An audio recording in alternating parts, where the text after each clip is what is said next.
Terry Wheeler, and I've known Scott for more than 35 years. My name is Karen Cookston, and as near as I can figure, I have known Scott since the early 1980s.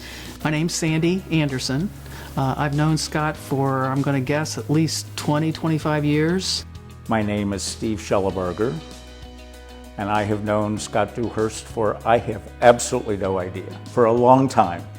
He was one of those guys that when I first met him, he instantaneously became my big brother. We originally met, he hired me for my first legal job, and he was my boss. He then became my mentor, and out of that grew a long-term friendship. Well, I tried to think of something that would be funny, because it's always good to start off with a funny story, but there aren't any of them I can tell you. So we'll pass on that. He was my mentor. I looked up to him as someone to say, here's someone who demands respect, gets respect, yet still speaks his mind. There's a phrase, pro bono work.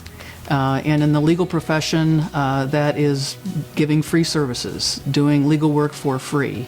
And pro bono is actually comes from a Latin phrase meaning for the public good.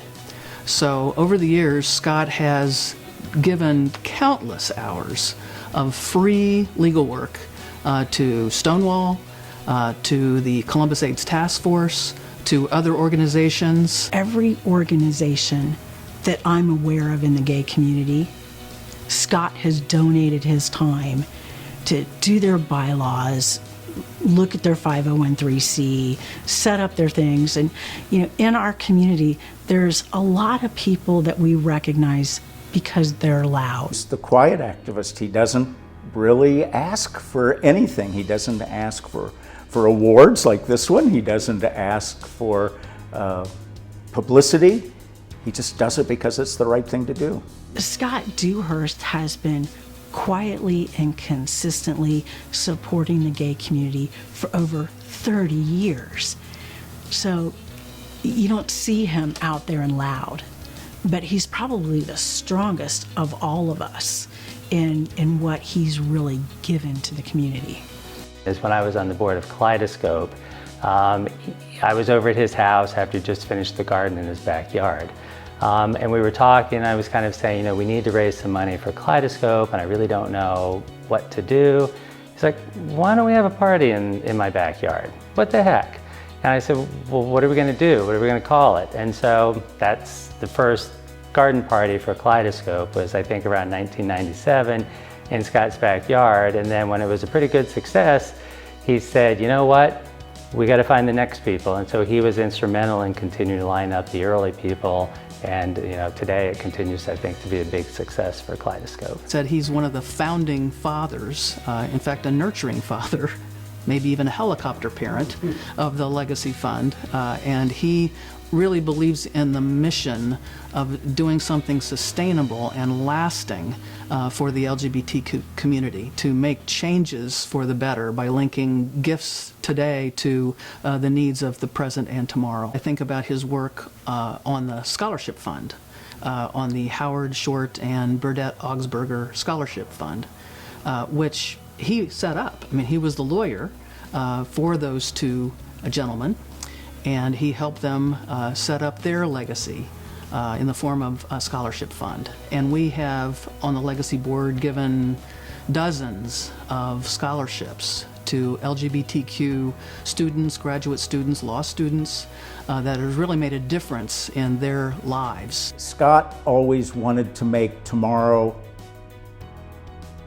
a better place for LGBT people than it is today. And he continues to do that. Every single day, he tries to make life better for all of us. I mean, he's been a huge influence in my life. I think every job I've had in the legal field, he's had a part in that. He's been a friend, he's been a mentor.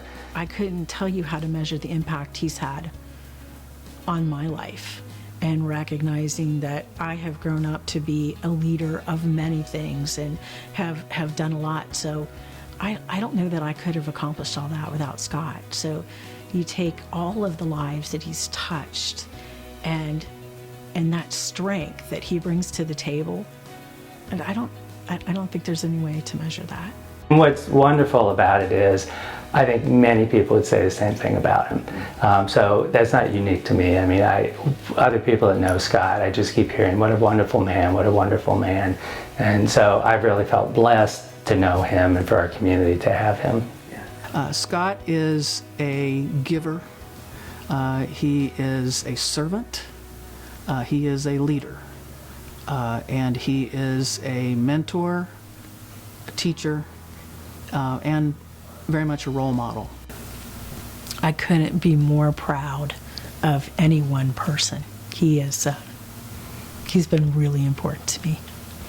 And I think our community should understand how important he has been to all of us. His integrity is just impeccable, and he is an absolute example for our community, not only for us to live by, but for others to see in our community. I'm just thrilled. I'm just thrilled that we are able to honor Scott with this award because I know it's something near and dear to his heart. He is the Legacy Fund, and he lives it every day, and he deserves this recognition. I'm very proud to be a part of honoring Scott. Just that silent pillar. And there's, I think in history, there's too many silent pillars that people don't recognize. It's his turn to be recognized. And he would never ask for this. This is something he's so humble that he wouldn't ask for this. But he deserves it.